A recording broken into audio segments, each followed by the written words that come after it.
تم سوچتے ہو کہ اللہ جو جان سے پیاری چیز ہے آزمائش کے لیے تم سے دور کر دیتا ہے، وہ لوٹ کر واپس نہیں آتی، مگر یہ بھی تو ہو سکتا ہے کہ جسے چھین لیا گیا ہے وہی تمہارے اس امتحان اور انتظار کا صلہ ہو۔ وہ اگر تمہیں آزمائش میں ڈالتا ہے تو مت بھولو کہ وہ رحیم مجھ سے بھی زیادہ ہے۔ وہ جب تمہیں جنگ کے میدان میں لا کر کھڑا کر دیتا ہے تو طاقت بھی اتنی دے دیتا ہے کہ تم پوری دنیا سے اکیلے لڑ جاؤ۔ اللہ آزماتا انہیں ہی ہے جن سے وہ محبت کرتا ہے۔ وہ تمہاری نظر میں چیزیں اس لیے ناممکن بنا دیتا ہے تاکہ تم ان کے ممکن ہونے کے لیے اسے مناؤ، کیونکہ وہ التجائیں کبھی خالی نہیں لوٹاتا۔ وہ دعا کو زبان تک رسائی دیتا ہی تب ہے جب اس نے تمہیں اس چیز سے نوازنا ہوتا ہے، اور جب تم یقین رکھتے ہو تب وہ وہاں سے تمہارے لیے وسیلے بناتا ہے جہاں سے تم سوچ بھی نہیں سکتے۔ تو پھر دعا کرنا کبھی مت چھوڑنا، صرف اس لیے کہ حالات ابھی تک نہیں بدلے۔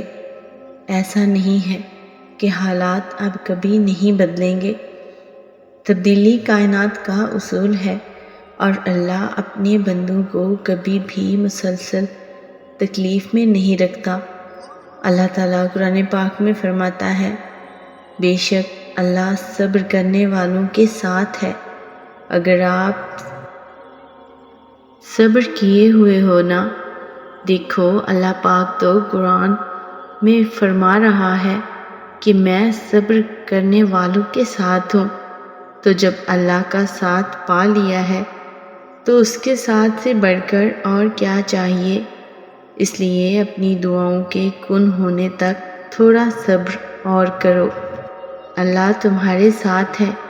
جب جب تمہیں کوئی خواہش ناممکن سی لگنے لگے اور نا امید ہونے لگو، صبر کرنا مشکل ہو جائے تو یاد رکھنا جو تمہیں ناممکن لگ رہا ہے وہ اس لیے ممکن ہے کہ وہ ذات ناممکن کو بھی ممکن بنا سکتی ہے۔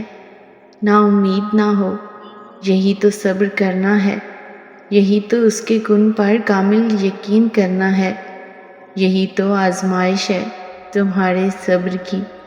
اگر اس نے یہ خواہش نہ پوری کرنی ہوتی تو وہ دل سے اس کا خیال بھی نکال دیتا، مگر اس خواہش کا بار بار آنا اسی لیے تو ہے کہ تم مانگتے رہو اس سے، اور وہ ایک روز اس ناممکن کو ممکن کر دے گا، تمہارا ادھورا خواب مکمل کر دے گا۔ ایک روز تمہاری آنکھیں دعاؤں کی قبولیت دیکھیں گی۔ یقین رکھو اس پر، وہ چاہے تو تمہارا دل بھی تو بدل سکتا ہے۔ کیا اس کے لیے مشکل ہے تمہارے دل کو اپنی خواہش کے مطابق بدلنا؟ لیکن اگر وہ ایسا نہیں کرتا تو یقیناً وہ راضی ہے تمہاری چاہت پر۔ بس تھوڑا صبر کرو اور دعا جاری رکھو۔ کیا ہوگا، کیسے ہوگا، یہ سوچنا تمہارا کام نہیں۔ تمہارا کام بس دعا کرنا، صبر اور یقین رکھنا ہے۔ تمہارا صبر تمہیں ان مقامات تک پہنچا سکتا ہے جس کا تم گمان بھی نہیں کر سکتے، اور اس کے لیے تمہارا یہ جاننا ضروری نہیں کہ آگے کیا ہوگا، کیسے ہوگا۔ یہ کام تم اللہ پر چھوڑ دو۔ تمہارا کام بس یقین رکھنا ہے۔